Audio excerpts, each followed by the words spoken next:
I don't know about you, but for me, it is really difficult to live in a world that is so increasingly wicked and to feel like I'm pushing back darkness all the time. And so today we're going to talk a little bit more about one of the women in the New Testament and her husband who were really good at doing this because they lived in a time of wickedness as well. So stay tuned and we're going to glean some beautiful truths about how we can apply this today. Are you a woman who knows God is calling you to something more, but you're unsure where to start or how to grow it into something impactful? You are not alone, and you're in the right place. Welcome to the Arise Women of God podcast, a show for Christian women who feel called to shine His light and step into their divine purpose. Each week, you'll hear stories of faithful women, both from the Bible and today, who heard God's voice and chose to say yes, even when it felt uncomfortable or uncertain to step with faith into the unknown. You'll walk away with encouragement, spiritual insight, and practical steps to follow those holy promptings in your own life. So let's arise together as women warriors of light. Let's do it God's way. God strong. Hello and welcome to another episode of the Arise Women of God podcast. I'm your host, Tamara K. Anderson, and joining me today is the amazing co-host, Bonnie Randall. Bonnie, thank you so much for being with us today. Oh, I'm excited. Thanks for having me. Absolutely. And today we are going to talk a little bit more about Priscilla, who we talked about just a week ago. And we have some additional insights. We spoke about her amazing ability to work with her husband Aquila in business. And we talked about how they were very key in helping Paul in his journeys. They were very good at defending Paul. They saved his life at one point. They were tent makers by trade, and we're going to talk a little bit more about that today. And they also taught and expounded the gospel. So not only did they work together, Priscilla and Aquila did, but they also ministered together. They were key in the conversion of Apollos, as we mentioned in our last episode on them. And they were so Christ-like. They invited people into their home, into their tent. And so if you'll go with me to Acts chapter 18, the first few verses kind of introduce us to the scene that we're trying to set here. And this is what Bonnie and I want to talk about today. So it says, after these things, Paul departed from Athens and came to Corinth. And that's significant. So we'll be talking a little bit about that. And found a certain Jew named Aquila, born in Pontus, lately come to Italy, and with his wife Priscilla, because that Claudius had commanded all Jews to depart from Rome, and came unto them. Okay, and this is where we learn that they were tent makers. So they had been kicked out, and here we are in Corinth. So Bonnie, why don't you dive in and talk to us a little bit about why the location is significant? So the Roman emperor or whatever was exiling Christians, right? And kicking them out. And they ended up in Corinth, and Paul ended up there too. And he had just left Athens. And in Athens, he was having a hard time. He was like debating and talking with all these different philosophers and stuff. And I don't know who would have been his contemporaries of the day, but that would have been hard, because the Romans did look at themselves as being these, elevated minded and intellectual people. And he came there and he was just he says to the people, I come to you in these humble circumstances, just kind of down and out. And I'm paraphrasing here. And then he meets Aquila and Priscilla.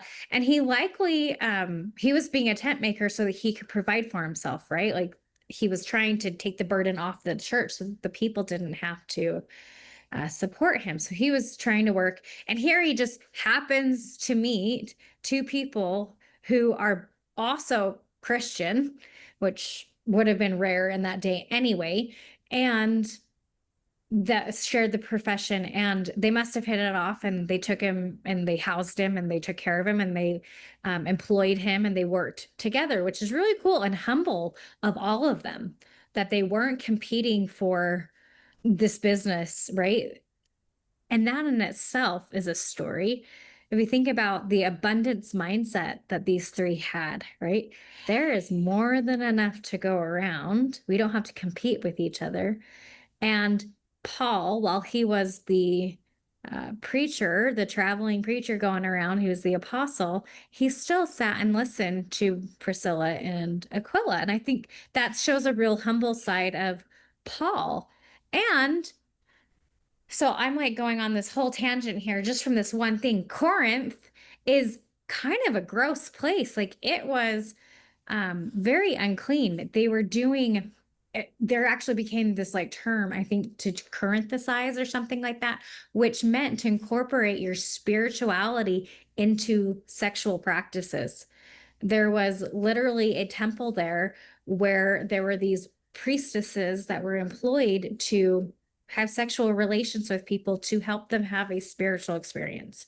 So they were in a very corrupt city, in a kind of a scary time where they're being persecuted and exiled and treated really poorly.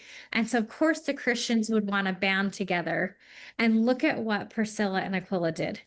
They created a church in their home. And they gave us a template of what to do in our day and age. Are we not surrounded by all sorts of evil and corruption and scary times? It's kind of dangerous to be a Christian in parts of the world. They are literally being killed, right? And even on the internet and social media and stuff, it's kind of scary to share your beliefs. But here we have some examples of people who were bold and they did it in a quiet, humble way, and they didn't have to be these, I don't know. And maybe they were. Maybe there's probably they had to be somewhat bold if they were inviting people into their home. Kind of Yeah. interesting. Oh, I absolutely agree. Well, and I love that you brought up the parallels to having your home be a place of safety and protection. Kind of tacking on from what we were discussing earlier, that is so, so important. But you have to intentionally Mhm. make your home a place where God spirit can be and where he can dwell, and that we can live in wicked times and yet have spots where we're standing on holy ground, right? Where people can feel God's love and peace. And it does take a lot of intentional action to make it that way. It's not something that just happens. We have to be very careful about what we're choosing to bring into that space. And I constantly am also, I've got to cast Satan out whenever I've got those negative thoughts that kind of spiral into my head. I have to cast those out. Um, if there's anger or contention in my home, trying to pause and Mhm. stop that, cast it out, bring in light and peace. But we have to center ourselves first. I think that's one of the biggest lessons as a woman is that we can have a positive impact in our homes, but it has to start right here with us. Don't you think, Bonnie? I don't know. Absolutely. I mean, I learned personally, like, in order to stay calm in the chaos, they always say mom is the heart of the home, and that we have influence over the energy in our home and the spirit of our home and whether people are happy or sad or whatever, right? The phrase, if mama ain't happy, ain't nobody happy, right? And I used to hate that because I thought, gosh, that puts so much pressure on me. And I wanted nothing more than to stay calm in the chaos, but I didn't know how. I had no idea. And God taught me through a series of several years of how to do that. And one of the things was healing the inner battles that go on inside of me, right? Being able to let my kids be kids and learn how to regulate their emotions. I had to learn how to regulate my emotions. I had to learn how to let go of all the insecurities and the wounds and all the trauma and all the issues I was experiencing that they were unfortunately triggering, right? And I'm not blaming them. That's not their fault that they were triggering me. If anything, it's actually a blessing because I had a trainer who said to me, a trigger is a good thing because a trigger shows it's your body's way of showing you that you have work to do, that there's something broken or missing or misaligned within you. And so when you're triggered, that's your body's way of saying, let's fix this misalignment. And so God showed me where I needed to bring harmony into my body. Before I could bring harmony into my home fully, right? It was kind of a chicken and an egg scenario because they definitely build off of one another. But the most important thing was to bring harmony within myself. Mm. And that I think is another analogy or a metaphor of the tent, right? If you think about the tent, Priscilla was a tent maker. She would take her house with her, as Tiffany mentioned on the podcast, right? And we think about that, that's very personal, right? I am bringing my relationship with God within me and giving him a home within me. And when I do that, I can be calm in the chaos. The world doesn't trigger me nearly as much as it used to. My anxieties that I used to have, the panic attacks I used to have, all of that stuff is really gone. And when I do have a panic attack now, or I do feel anxious, it's my body's way of saying, you're out of alignment. Come back to Jesus, come back to harmony. And then I do all those things, the Sunday school answers, read my scriptures, say a prayer, cast Satan out, turn on good music. I go take a bath. I do self-care, right? What if I really need it? Go for a hike. I do all the things that we talk about on all those self-help um, books and podcasts and stuff like that. I go to God and I say, what do I need? And he's like, today you need a bath. And you don't just need a bath, you need to put salt in there.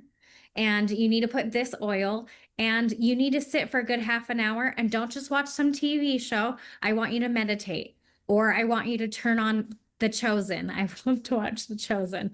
So, sorry, this is probably totally TMI, but like the point is that he gives me a prescription and he's like, this is what you need. So that was a really long-winded answer, but there it is. No, and I'm so grateful we talk about this because I think as women, building places of safety and understanding, first of all, that it starts with us. Mhm. Just as Priscilla did in her day and age, she obviously was a safe place. She was a safe person to talk to. She was trusted by Paul. She was trusted by the people that she ministered to. She had to be that same safe place, and she had to be grounded in Christ Mhm. herself. And I love that you've given us an example of how that can look today, how God can teach us exactly what we need to do. And it's down to the little minute details. I know I found the same exact thing myself. Sometimes when I'm off, I say the same prayer. What do I need to do? And he tells me the exact same thing. So it's learning to have that conversation with God. Today, Tamara, you need to just go stand outside Mm. and sit on the grass and breathe for a little bit and pray. And that's what you need right now. Okay, I'll go do that. Do you know what I mean? And so being mindful where we are when we get off, how to get recentered, because I think it's constantly recentering in a world that's trying to pull us out of this holy space of being united with Christ. And so it is that constant realignment, and that's okay. Any final comments, Bonnie, before we finish? Yeah, I feel really impressed to say this is like hitting me so hard. So I hope that whoever needs this in this moment, even if it's just myself, will know God wants you to know that this is something that we practice. This doesn't happen overnight. We don't gain that kind of relationship that Tamara is talking about, where we can sit and pray and we hear him instantly and it's a back and forth conversation. That doesn't always happen overnight. In fact, more often than not, it is a skill that we develop. And the more we pray and the more we ask him to show us how he's showing up in our lives, and the more we intentionally listen and act. So we listen with the intention to act on whatever he tells us. And the more we do that, the more we gain that ability to hear, and the more clear that voice becomes, and the more trust we have in ourselves and in him. And I feel like he is really calling us today to gain confidence in our ability to hear him, because we need his voice. There's so much confusion and so much conflicting information out there that nothing is more important than our ability to hear him. But I want to encourage you that if you feel like you've maybe never felt the Spirit before, and I know lots of people who have, I remember feeling that same way when I was younger. And I asked him to teach me how to feel the Spirit. And that has been a beautiful process over the years. And I have been more intentional with that over the last 5 or 6 years, honestly. And I feel like I'm just now starting to get to a point where I'm starting to trust. So I hope it doesn't take you as long as it's taken me. But I just want you to know you're not alone, and that he will show you and tutor you and help you build that muscle.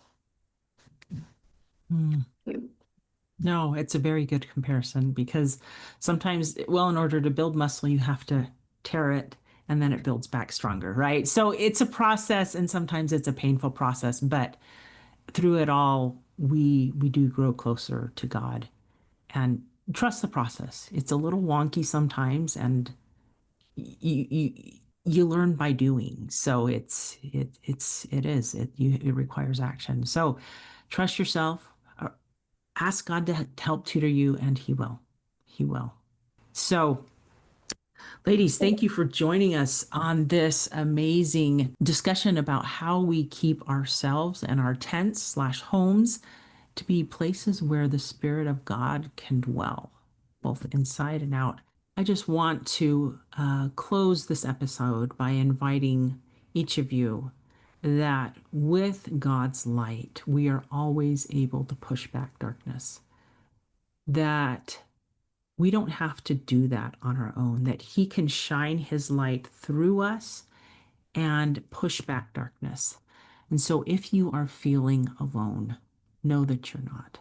This is not something that you have to do all by yourself all the time, which I think the adversary kind of places those doubts in our minds, like, I can't do that. That's too hard. But the good news is, when you invite Jesus in, you naturally shine, and he'll help you figure out what your first step is. Today, God, how can I push back darkness today? What can I do to bring more light in today? And those are the keys to helping us make the world a little bit better and a little bit brighter as we prepare for the second coming of Jesus Christ. May you stand God strong and do it God's way for you. Thanks for tuning in to the Arise Women of God podcast, brought to you by Women Warriors of Light. If you're feeling unsure how to move forward in your calling, or just tired of doing it alone, visit womenwarriorsoflight.com. You'll find resources, accountability, and a community of women who get it. Sometimes the calling feels bigger than you. That's when you need steady reminders of the powerful God who called you. Subscribe now for weekly inspiration and the courage to keep going, because with him, nothing is impossible. And you're not the only one God is calling. That friend on your heart right now, share this episode with her. Your small act of obedience could be the breakthrough she's been praying for. Until next time, may you arise, walk God's way, and stand God strong.